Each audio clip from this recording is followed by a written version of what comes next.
Hello, I'm Robert and welcome to my channel, where I discuss everything automated algorithmic trading, or simply algo trading.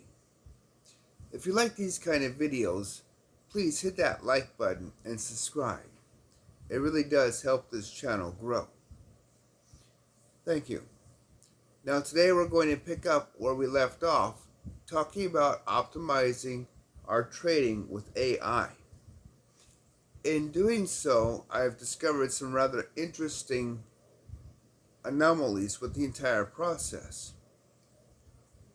In the last video, we talked about optimizing Oliver Twist, which is Jackrabbit Relay's conditional order processor, and the results were absolutely staggering in terms of just how well it worked. Amazing is an understatement, to be honest. But that isn't always the case that AI optimization is going to always bring such a huge benefit. And in fact, there is a reason why it may not. And that is what we're going to talk about today. Now, we are looking at the Oanda live market. And this is my real money account. And these are my current real positions. By switching to the highest and lowest orders within Oliver Twist, the three exchanges that I've been testing, Oanda, Binance, and Kraken, all had different results. And it's an interesting dichotomy on just how those results played out. So let's get down to the nitty-gritty details of what really is going on and why AI may not help you. For the purposes of Oanda, it has a rate limit of 20 milliseconds. That means every API call, every time I talk to the broker, there is a delay of 20 milliseconds. That's extremely small compared to other exchanges and brokerages. But because it's so well optimized and so fast already, sweeping all of these orders one after the other doesn't have the kind of impact as, say, Binance with a 200 millisecond delay, where every single API call has a delay of 200 milliseconds. That is literally 10 times slower than Oanda. And it gets worse.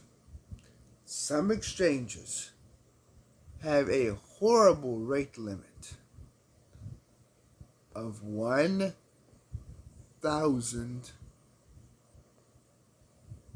milliseconds.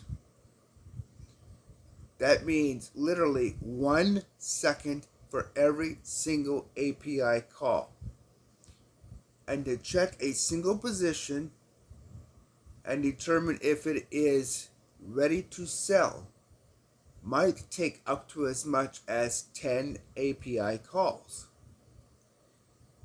In essence, an exchange that has a 1,000 millisecond rate limit is going to be horribly slow the more API calls you have to make. So if you are optimizing your code for this kind of an exchange, the high-low process versus going through every single order is going to have a jaw-dropping impact. But with Oanda, where it has such a low rate limit, the results are negligible to some degree. Certainly not as impressive as what Oliver Twist showed in previous runs, where a large number of orders can be analyzed literally in a minute or two to what would take 24 hours because of the delay rate or the rate limit of an exchange or broker. So let's get into the VPS itself and take a look at some of these details.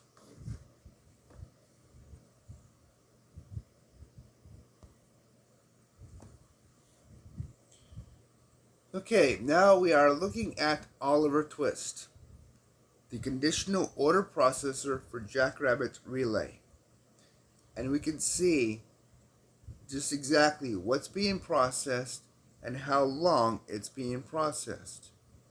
In this case, 16 assets took 38 seconds. That is a significant improvement when you're looking at an exchange that could potentially have 200 millisecond to 1000 millisecond rate limit delays. So now let's go and really look at the next stage of this, the Oanda Gridbot. We are now looking at version 2 of the Oanda Gridbot. This version is in the supplemental repository on GitHub. If you're a subscriber or sponsor, you have access to this version. And we can see by looking at the left-hand column.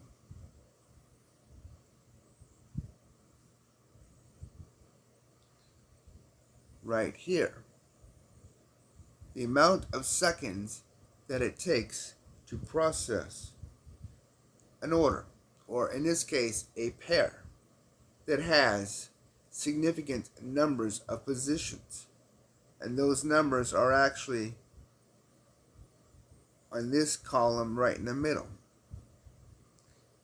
And as you can see, this is pretty fast. 2.5 seconds for 112 orders is remarkably well and very, very efficient. And this is checking every single order, one by one after the other. And yet, from this perspective, the delay rate involved in processing these orders is so negligible that it really isn't a consequence for the amount of time it takes to scan these particular orders. For example, 41 orders in 1.9 seconds. Now you're going to have some fluctuations with API and the internet, but that's normal. But overall, this is very well done and a very nice, consistent framework. So let's go ahead and pause this and really look at these timings. And we can see clearly that this does exceptionally well.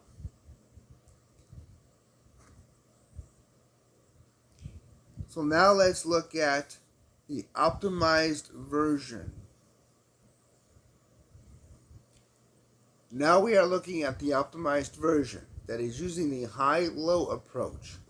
So instead of checking 41 or 112 or 25 orders, it's only checking 2 orders.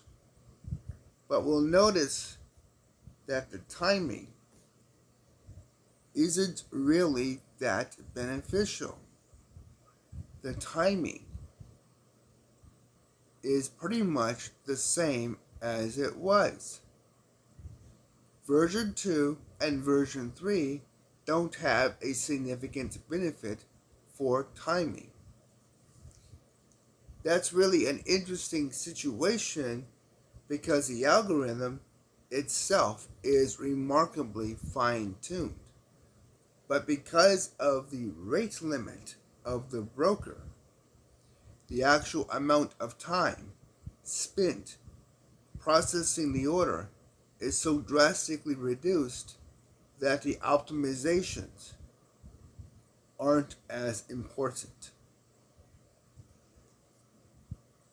So that really is a problem when you look at AI optimizations.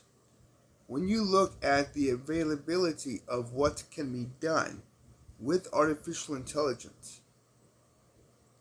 it doesn't always make a situation better. Sometimes it can actually make it worse or slower. So as you look at your trading and you think about the ways you can improve your program, the ways you can enhance it, be aware that having AI in your program may not be as beneficial as you would think. Now, we can clearly see that the program is running faster because of the amount of scrolling and how quickly it takes place. But the API calls, the part that gives the algorithm its best opportunities, actually are helping to make the algorithm slower because the broker is so well tuned already. So in this particular case, did the enhanced high-low algorithm really benefit this program? That is an honest question that really needs to be scrutinized carefully. And I personally believe no, it did not.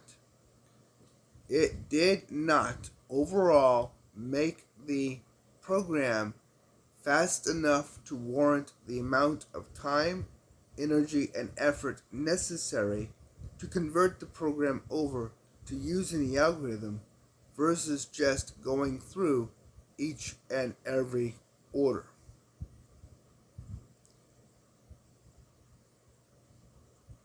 We can see that there are some cases where the rate limit is extremely low and some cases where it is pretty much on par with version 2. Now, once I'm sure that version 3 is stable, I will upload it into the supplemental repository. And I will put the Jackrabbit Relay repository in the description below. The supplemental repository is for sponsors and patrons. Their donations help cover this kind of research. If you would like to help become a part of that, please subscribe. Because my patrons and sponsors are people just like you. Average individuals wanting to learn how to trade efficiently and better.